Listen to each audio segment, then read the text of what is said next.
भारतीय राजनीति में एक ऐसा नाम है जो संघर्ष, साहस और सत्ता का प्रतीक है, मायावती।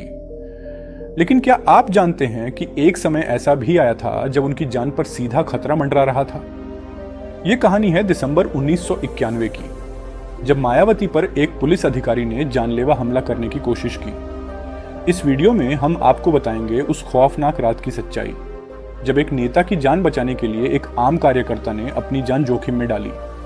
ये कहानी सिर्फ एक हत्या के प्रयास की नहीं, बल्कि विश्वास, साहस और इंसानियत की है। दिसंबर 1991 में मायावती भारतीय राजनीति में एक उभरती हुई नेता थी। बहुजन समाज पार्टी की अध्यक्ष और कांशीराम की करीबी सहयोगी मायावती ने अपनी पहचान एक निडर और बेबाक नेता के रूप में बनाई थी। 1989 में उन्होंने बिजनौर से लोकसभा चुनाव जीतकर संसद में एंट्री ली, लेकिन 1991 में वे चुनाव हार गईं और राजनीतिक रूप से दबाव में थीं। उत्तर प्रदेश में सांप्रदायिक तनाव, जातीय टकराव और राजनीतिक अस्थिरता का दौर था। बसपा जैसे दलों पर अक्सर प्रशासनिक दबाव भी बढ़ाया जाता था। ऐसे ही एक मौके पर बुलंदशहर में मतपत्रों की जांच को लेकर एक बड़ा विवाद हुआ। मीडिया रिपोर्ट्स के अनुसार जिलाधिकारी और मायावती के बीच तीखी झड़प हुई, जिससे माहौल तनावपूर्ण हो गया। इस विवाद के बाद मायावती को गिरफ्तार कर नैनी सेंट्रल जेल भेजा गया। यह गिरफ्तारी न सिर्फ उनके राजनीतिक जीवन का संकट था, बल्कि एक महिला दलित नेता के लिए सीधी सत्ता से टकराने जैसा था। किसी को नहीं पता था कि आगे जो होने वाला है वह उनकी जान तक ले सकता है। इस कहानी का एक और महत्वपूर्ण किरदार है सरवर हुसैन। इलाहाबाद के नैनी इलाके में रहने वाले सरवर कोई बड़े नेता नहीं थे। वे एक जमीनी कार्यकर्ता थे जो BMCF यानी backward and minority communities employees federation से जुड़े थे। वही संगठन जिसे कांशीराम ने बहुजन आंदोलन की रीढ़ बनाया था। कांशीराम के इलाहाबाद दौरों में उनकी मुलाकात सरवर हुसैन से हुई और यहीं से उनके और मायावती के बीच परिचय की शुरुआत हुई। 1985 से वे मायावती को जानने लगे थे और संगठन के भीतर एक भरोसेमंद साथी बन चुके थे। 1988 में जब कांशीराम ने इलाहाबाद से चुनाव लड़ा, सरवर उनकी चुनावी टीम के अहम सदस्य थे। सरवर न तो सत्ता के पीछे भागते थे, न ही प्रसिद्धि के। वे बसपा आंदोलन को अपना मानकर पूरी निष्ठा से इसमें लगे थे। उनके जैसे कार्यकर्ता ही वो अनदेखी नींव थे जिन पर बहुजन आंदोलन खड़ा हुआ। उन्हें शायद खुद भी अंदाजा नहीं था कि एक दिन वे मायावती की जान बचाने वाले नायक बनेंगे।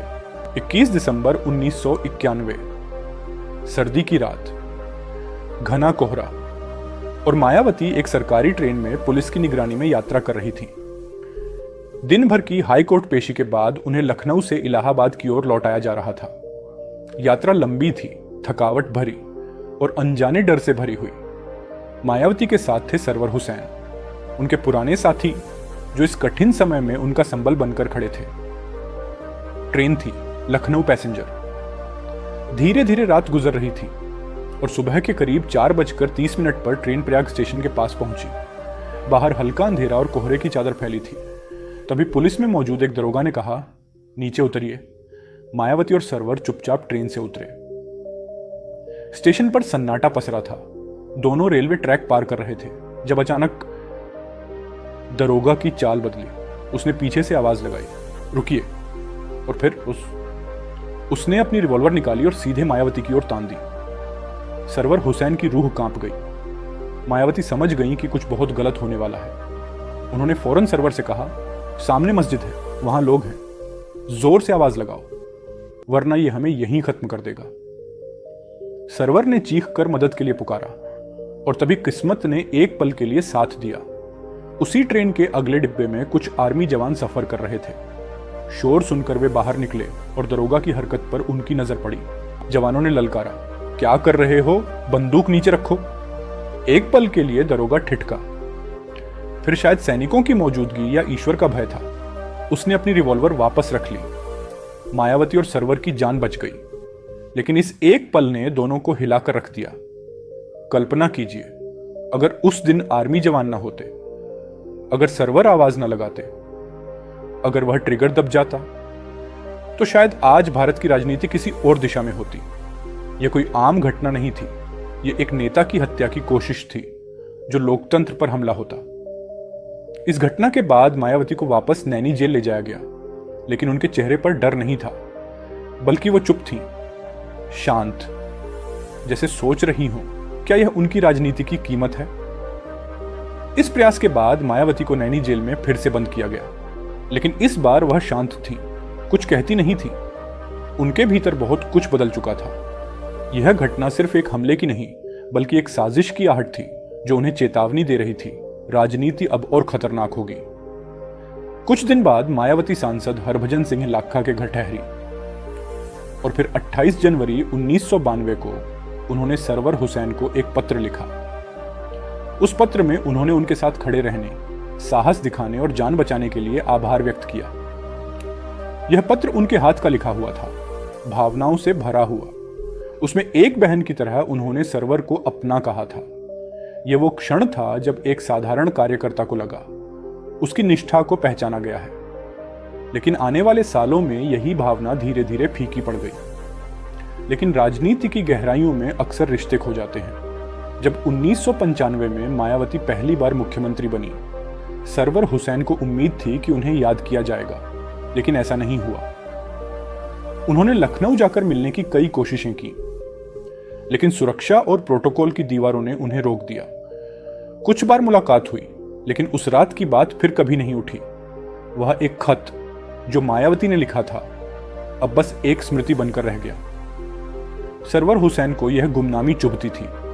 वह कोई पद नहीं चाहते थे, बस इतना चाहते थे कि उनके योगदान को याद रखा जाए।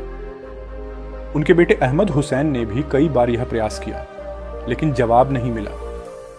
उनके दिल में एक ही सवाल रह गया, क्या त्याग और वफादारी का कोई मोल नहीं? यह कहानी एक नेता की जान बचने की है, लेकिन उससे कहीं ज्यादा यह उन अनसुने लोगों की कहानी है जो इतिहास की दीवारों के पीछे छुप जाते हैं। यह सवाल भी है कि क्या सत्ता में आने के बाद नेता उन्हीं लोगों को भूल जाते हैं जिन्होंने उनके संघर्ष में साथ दिया। मायावती आज भी भारतीय राजनीति की एक शक्तिशाली आवाज है, लेकिन उस आवाज को बचाने वाले सरवर हुसैन जैसे लोग गुमनाम रह जाते हैं। क्या यही राजनीति है जहां बलिदान की कोई जगह नहीं? इस घटना ने एक जरूरी सीख भी दी कि राजनीति सिर्फ कुर्सी की नहीं, यादों और मूल्यों की भी होती है। और कभी कभी एक आम इंसान जो कैमरे से दूर होता है, वह इतिहास की दिशा बदल देता है। इस कहानी को याद रखना जरूरी है, क्योंकि यह सिर्फ अतीत नहीं, चेतावनी भी है। दोस्तों, अगर यह कहानी आपके दिल को छू गई हो, अगर सरवर हुसैन का साहस और उस रात की साजिश ने आपको सोचने पर मजबूर कर दिया हो, तो इस वीडियो को जरूर लाइक करें। कमेंट में हमें बताएं, क्या आप मानते हैं कि राजनीति में इंसानियत को जगह मिलनी चाहिए? इस वीडियो को अपने दोस्तों, परिवार और सोशल मीडिया पर शेयर करें, ताकि ये भूली हुई सच्चाई और लोगों तक पहुंचे। और हाँ, अगर आप ऐसी ही अनकही कहानियां, राजनीतिक रहस्य और इतिहास के पर्दे के पीछे की सच्चाइयां जानना चाहते हैं, तो हमारे चैनल को सब्सक्राइब जरूर करें और बेल आइकन दबाएं, ताकि अगली कहानी आपसे छूट न जाए। क्योंकि हम सिर्फ इतिहास नहीं बताते, हम उसे महसूस कराते हैं।